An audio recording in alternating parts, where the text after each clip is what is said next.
A ver, ¿qué hay detrás de la decisión de no creer en un Dios, pero desde una perspectiva, digamos, puramente racional? Bueno, justo de eso vamos a hablar hoy. Nos vamos a sumergir en el libro Atheism Considered de C.M.L. Lorkovsky, que la verdad nos da un mapa bastante claro para entender la no creencia.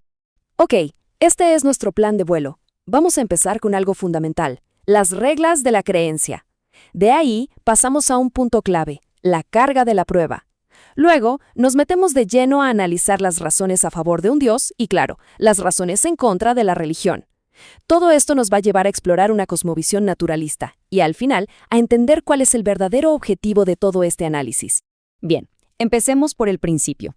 El libro propone algo interesante. Antes de saltar a la gran pregunta de si Dios existe, hay que hacer una pausa. Hay que preguntarse algo todavía más básico. ¿Cómo deberíamos o cómo decidimos en qué creer, especialmente cuando se trata de nuestras ideas más profundas? Y aquí es donde la cosa se pone buena. El libro nos presenta dos caminos, ¿no?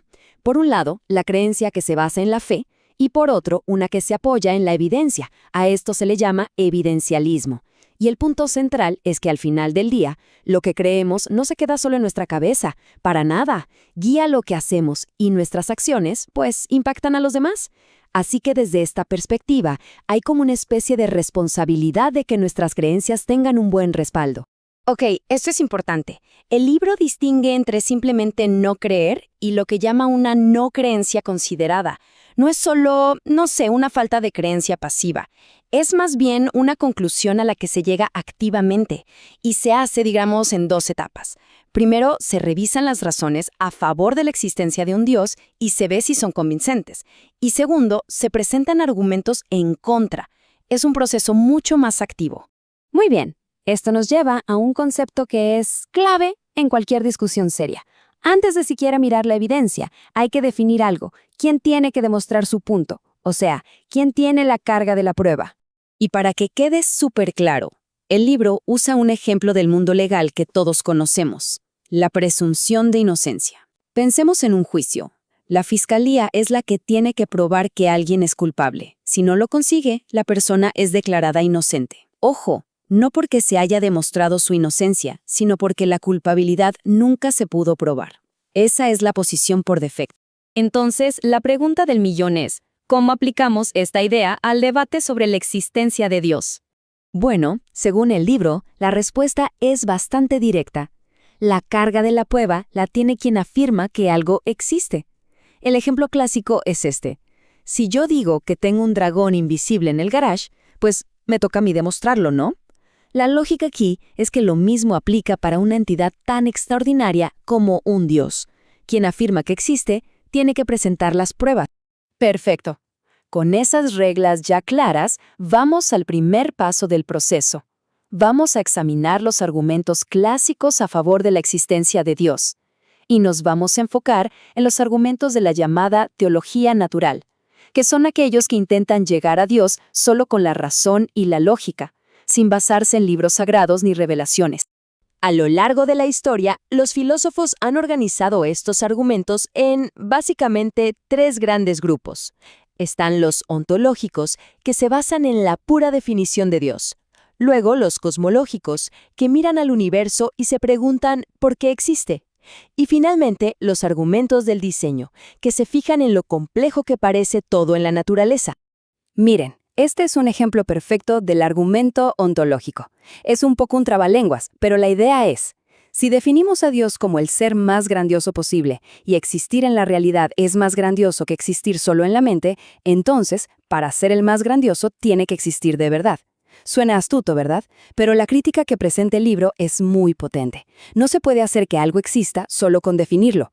Yo puedo imaginar y definir la isla más perfecta del mundo, pero eso no va a hacer que aparezca en medio del Pacífico. Bien, una vez analizados los argumentos a favor y encontrando los, digamos, no del todo convincentes desde esta perspectiva, el libro pasa al segundo paso. Ahora se trata de presentar razones activas, argumentos que apuntan en contra de la creencia religiosa. Y uno de los argumentos más fuertes que presenta el libro es el de la arbitrariedad. Esta cita lo dice todo, ¿no?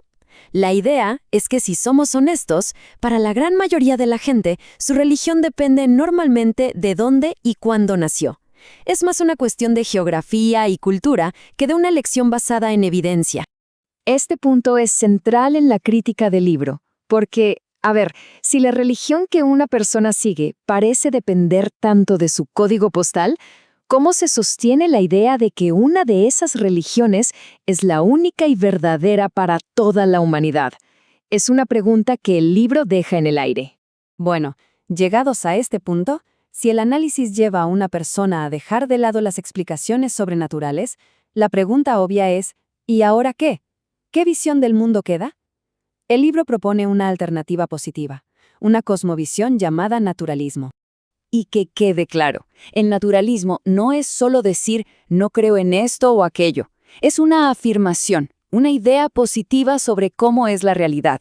Básicamente dice que todo lo que existe es parte de la naturaleza y se puede explicar con sus leyes. Así que ideas como almas que no son físicas, fantasmas o una conciencia que flote por ahí sin un cerebro simplemente no encajan en este modelo.